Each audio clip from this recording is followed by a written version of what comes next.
This is Chris Hughes with the Christian Perspective Podcast with Chris Hughes, where we encourage our listeners to engage the culture with Jesus Christ. Your Chosen Truth Network podcast is starting in just a few seconds, so enjoy it, share it, but most of all, thank you for listening to the Truth Podcast Network. This is the Truth Network. The heart of every man craves a great adventure, but life doesn't usually feel that way. Jesus speaks of narrow gates and wide roads, but the masculine journey is filled with many twists and turns. So how do we keep from losing heart while trying to find the good way when life feels more like a losing battle than something worth dying for? Grab your gear and come on a quest with your band of brothers who will serve as the guides in what we call the masculine journey. The masculine journey starts here now. Well, Sam has escaped to Las Vegas. Somebody has to do it. Leave it there, Sam. Whatever happens in Vegas, apparently it's going to stay there, yeah. And, meanwhile, we're left here to do another shameless plug for boot camp. Our 13th or something like that. Yeah. Actually, this is really fun, shameless plug. The whole show was like a shameless plug for boot camp. And it really is, Andy. It was your idea. Yeah, but before that, since you're back, you've got to give the Eve update. Eve update? How many Eves to boot camp? Oh, my goodness. I guess in the neighborhood of 20. Boot camp Eve. It's less than that, isn't it? It might be. Might be down to 17. Yeah. So anyway, we've got a neat show tonight. It was your idea. Lay it on us. So I'm going to give the full inspiration a little bit later after we do the bump. But basically, we've never done a show. At boot camp, you hear a lot about covenants of silence, the talks, the food, a lot of different things. But we haven't really ever done a show, and it's a big part of our camp is the activities we do in the afternoons when we have breaks. Activities range from, airsoft to sleeping, so we have to do a lot of different stuff. So we felt like we would do a show to give a flavor for kind of what you can experience, some of our stories about what we experience and really how we experience God in the activities, because I do believe that's a part of the adventure that the Father wants to come with us on. So, man, you're not believe this, but we actually have a clip of Jim snoring. So, if you have a wall that needs the paint removed, this might be your time. I didn't know we were doing the whole sleeping thing. No, just kidding. Don't have that. But we do. I was wondering where you were going there, but I get it now. One never knows where Robbie is going. Unless he happens to be the president, and then everybody knows where this was going. A preemptive strike because I knew where we were going. So, Jim, you've got a clip for us. Yeah, I do. And it is about it probably is my favorite activity, is the combat we get into. It used to be paintball, and this is a tribute to paintball. What would you call us? Anyway, this is one of my earliest memories of Robbie. And it was fun because he was the only one without a paintball gun, and he was the president, and he's the only one that rivals me in being a big target, and he was. So this is a tribute to him and paintball, and now we do airsoft, and our competitive natures have blossomed over the years with the different ways of shooting at one another. Yeah, so one of the games we play, which is really, really fun, is Protect the President. And so each team, because you get two different teams, they each have a president and everybody else is Secret Service. And, of course, Jim was the president on the opposing team that won this particular battle that he's referring to, because you'll get this through the clip what actually happens. It's quite obvious what's going on. And there's no relevance to his name being Jim, just saying. That I was the president on the other team. Things didn't go well. But you have got to get the president to safety, okay?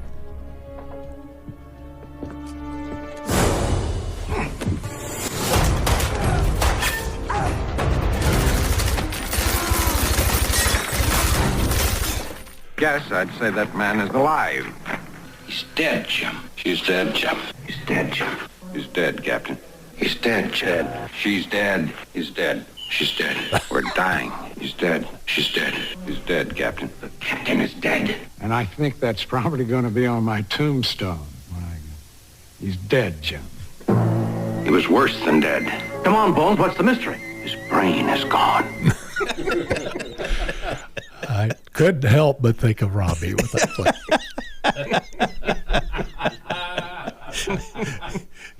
Yeah, it was really, really fun. It really, really was fun. No, Stephen, there was a she's dead there. And you know, the other interesting thing to me, Jim, is we'll meet guys that we haven't seen for, you know, almost a decade or whatever, and they still clearly remember that Protect the President fiasco. Or not, as the case may be. You know, Lincoln had no comparison to the wounds that I suffered.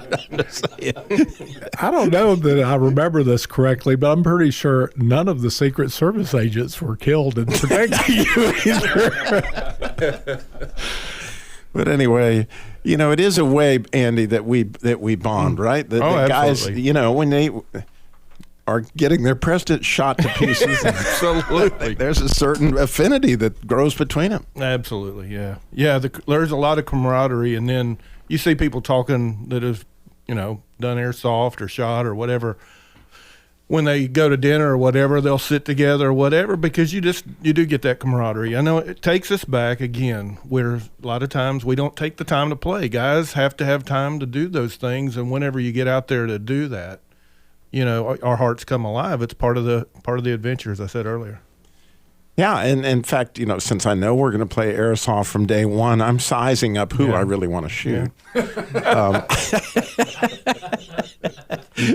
And I begin to, you know, don't you guys want to come out and play airsoft? What's cool about it too is I got an identity from it. You know, Robbie named it the Andy's Airsoft Experience. So not only did I get a name from God, I got a name from Robbie. There you go. That's because Andy is such a big target. He just wants to moderate it. Yeah, absolutely. And I run slow. Well, one of the other really, really huge highlights for every boot camp, and we have mentioned it before on the air, but we have a clip from Wayne here, is Wayne's, because I tried to give everybody a name. Okay, there's gun experience, you know, and we have Brian's bass experience, but this is Wayne's wildfire. And we had a wildfire. Yeah, I was going to say this last one was definitely a wildfire. Never ever will I ever forget. Really, the last two Wayne wildfire experiences were just unbelievably powerful. Not just from the fire, but from the discussions. Well, there was more than that. You just don't remember because you didn't come to the other ones. Zing. Isn't somebody supposed to protect the president? He's dead, Jim. Yeah, this clip is from a great movie, Stand By Me. The boys are sitting around a campfire after a long day of already, this great adventure. As they've all, lied to their parents. Don't do that, kids. They lied to their parents about staying over at each other's houses and ended up going on this great camping adventure. And if you can imagine that as a preteen, what an adventure that was. But yeah, awesome conversations around the fire. Around the fire. Hey Bruno, where's the radio? Let's see if we can get some sounds. Here.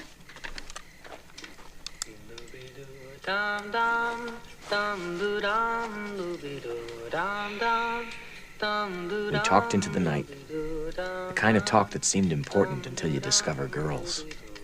All right. Mickey's a mouse, Donald's a duck, Pluto's a dog. What's Goofy? If I can only have one food for the rest of my life, that's easy. Pass. Cherry flavor pass. No question about it. Goofy's a dog. He's definitely a dog. I knew the $64,000 question was fixed. There's no way anybody could know that much about opera. He can't be a dog. He wears a hat and drives a car. Wagon Train's a really cool show, but did you ever notice that they never get anywhere?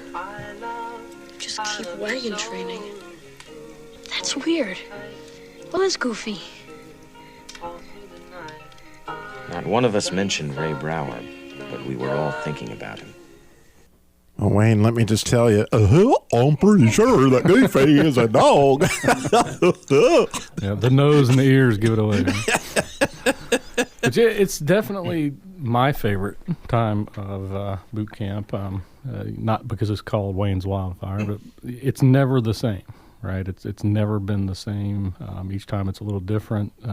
Even this last one, right? We didn't think we were going to have it. Prayed over it as the guys were in there having their talk, and God said yes. The wind was blowing. I was like, Lord, are you sure? He said yes. It's like, okay. We went out there, and just sparks everywhere, right? But the conversations that we have during that time, it's a great bonding time. So it's a time when, honestly, the guys let down their guard a little bit, and they kind of come out of their shell. Sometimes there's some guys that force them to by calling them out. Not that anybody's done that, right? But it's a really good time to get to know the guys, to share a bit of yourself with whoever God puts in your path. Right, and to get a visual on this particular, experience, you may know what Nikita Koloff, the Russian Nightmare, looks like.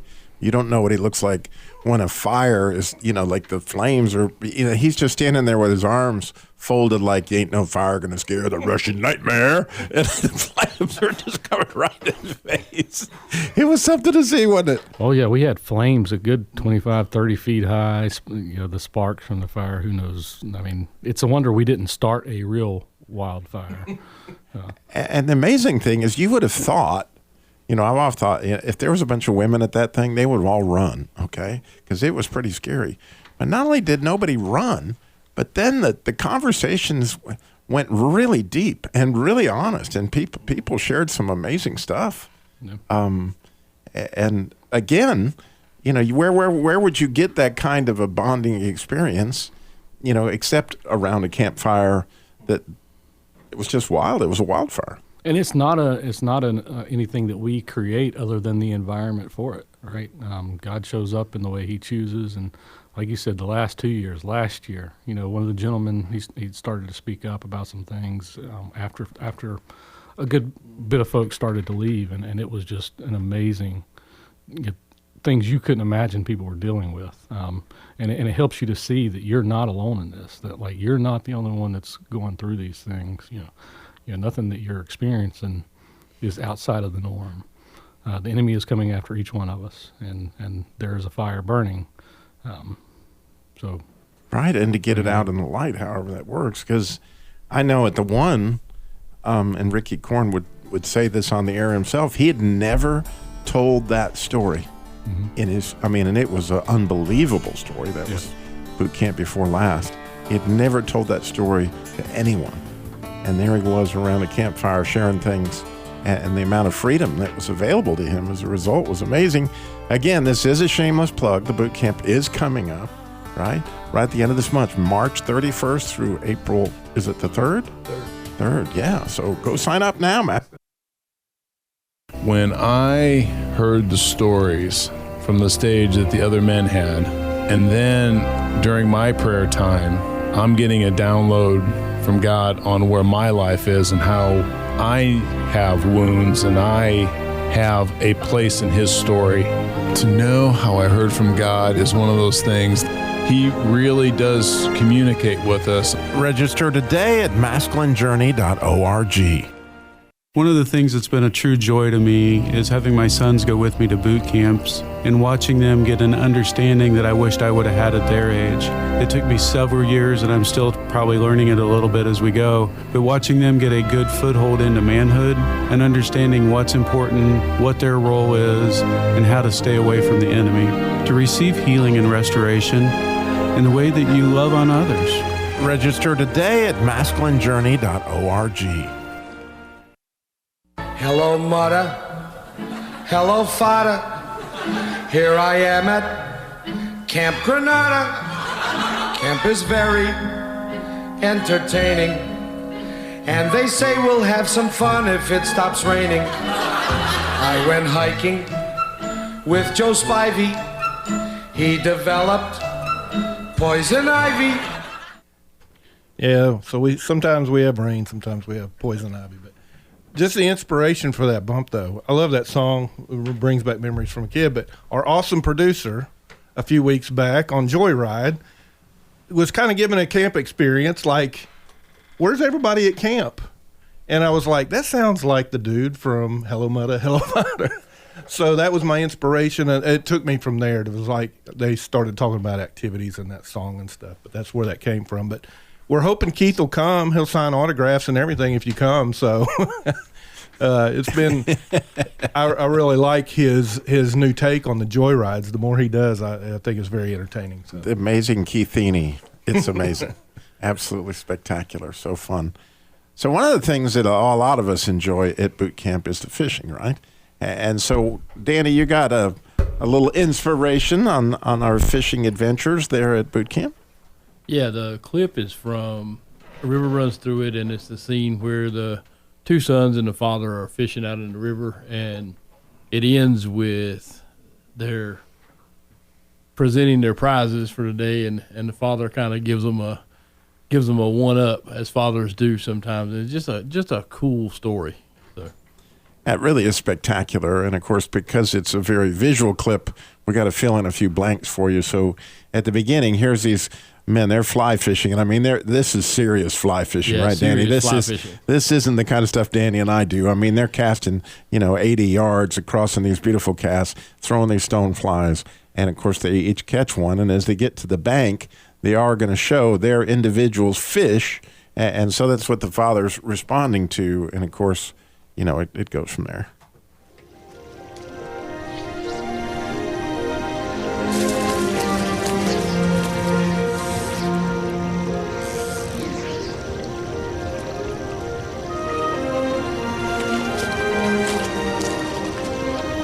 I then saw something remarkable. For the first time, Paul broke free of our Father's instruction into a rhythm all his own.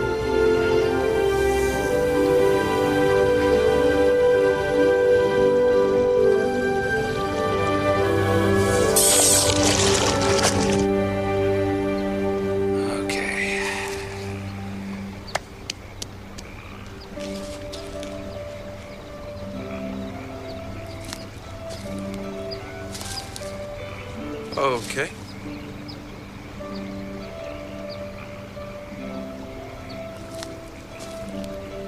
They're both marvels.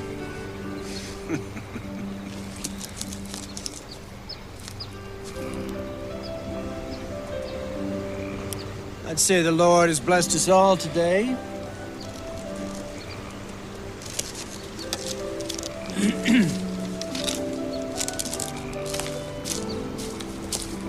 It's just that he's been particularly good to me. Growing up, I always liked to fish, but I saw a guy one time when I was about 12 or 13 with a fly rod down at the pond behind my dad's house. And I thought, what a cool thing to learn to do. And fast forward 40 years later, I expressed this to my wife, and she bought me a fly rod.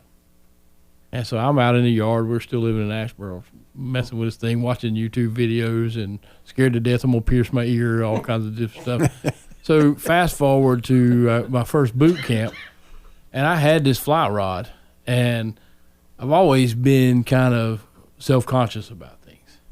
And so there's a lake down at this place, and so I'm thinking I'm going to go fly fishing. Unbeknownst to me, there's lots of flyer fishermen in this crowd, and Robbie happens to be one of them. And so I thought, well, they're out there fly fishing, so I'm thinking, I'm going to get out there and make a fool out of myself. So I debated on whether to even get my fly rod out. So I come down, and I finally get the courage up and put the fly rod out. And Robbie gives me some pointers, and one of the greatest pieces of advice so far has been that nobody has ever caught a fish without their fly in the water. And that's pretty good wisdom there. But, what it has done for me is the activity was, we had several people out on that dock a couple times, and we met early in the morning.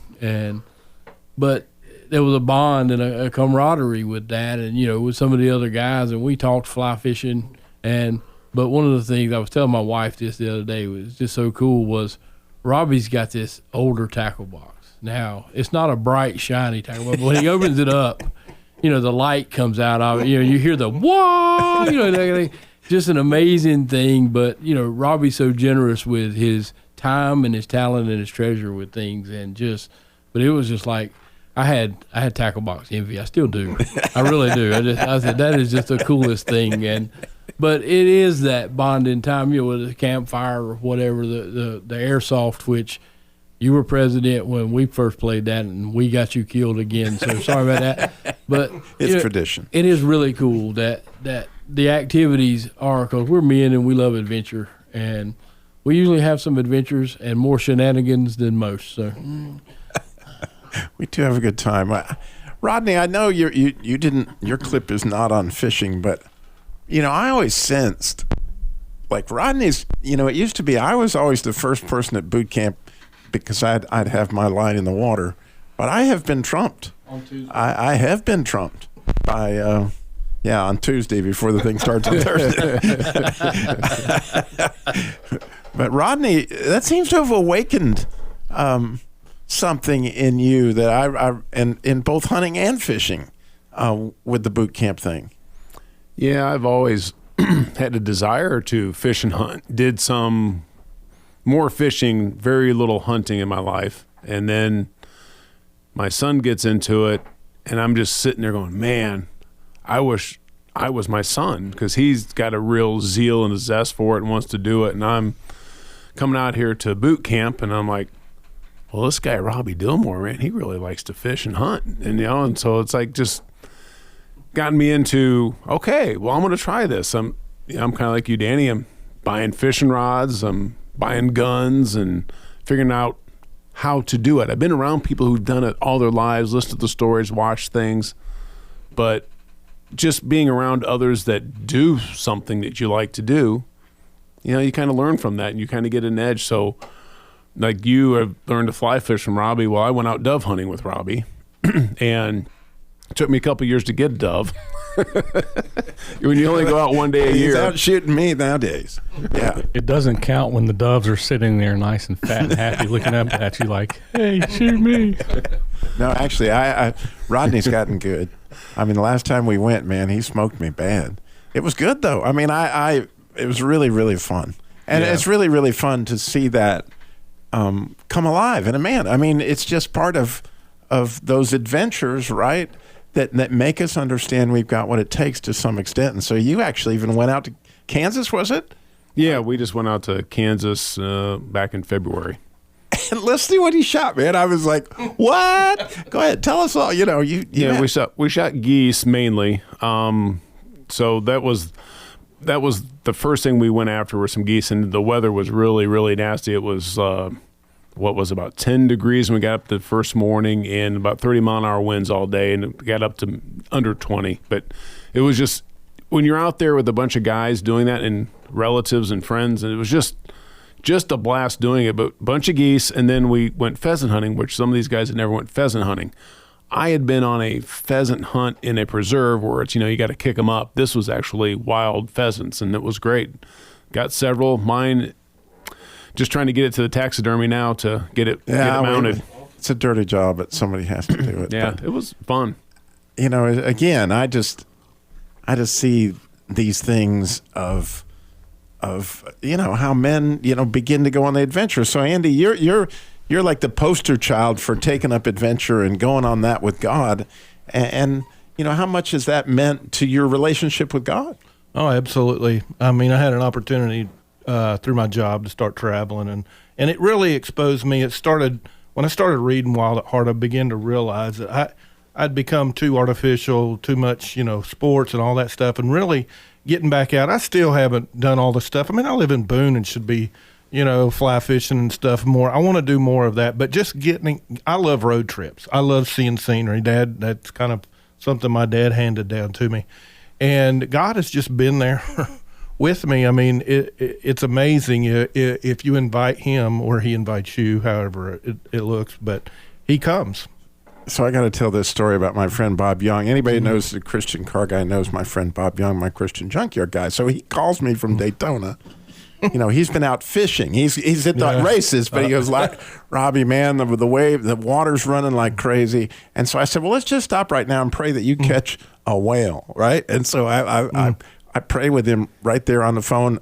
And well, the next day he sends me a picture. I kid you not, man. There's a whale right off the beach. Oh, wow. You know awesome. how Stacey Eldridge or whatever talked about that she saw a whale, as a way of God winking at her. Yeah. So he goes, man, I thought that's the biggest shark I've ever seen. And then all of a sudden I saw the water come out of the blowhole and I was like, man, Robbie. That's awesome.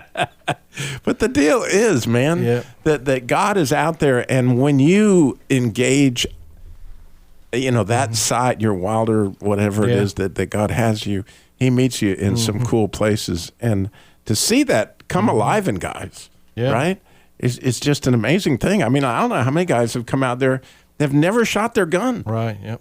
And so we've got, if we coming up to the after hours, we have some gun clips that are unbelievable. We have some airsoft clips. Yeah. We have clips that might shock you from Blazing Saddles. But they belong after hours. I'm just saying. These activities too. We do different stuff. We had a time when we had the Boys Academy coming, and we had a game of softball that was just glorious. I mean, we had the best time. It was a really tight game. Played it back and forth. But there's other stuff that comes up. There's a couple guys here that have challenged each other to do a game of pickleball that we hope to see maybe this time. Guys, is there a pickleball court at the boot camp? Well, there's a tennis court. We can adapt, can't we? Can we adapt? We'll talk about that on After Hours. So After Hours is going to be spectacular because I know the clips we have. So if you go to masculinejourney.org, you can click on the After Hours shows. Oh my goodness, are they wonderful? But more than that, right? Boot camp is an amazing time. God comes after our hearts in amazing ways, but you got to go to masculinejourneyradio.org and sign up. We hope we'll see you there. Thanks for listening. This is the Truth Network.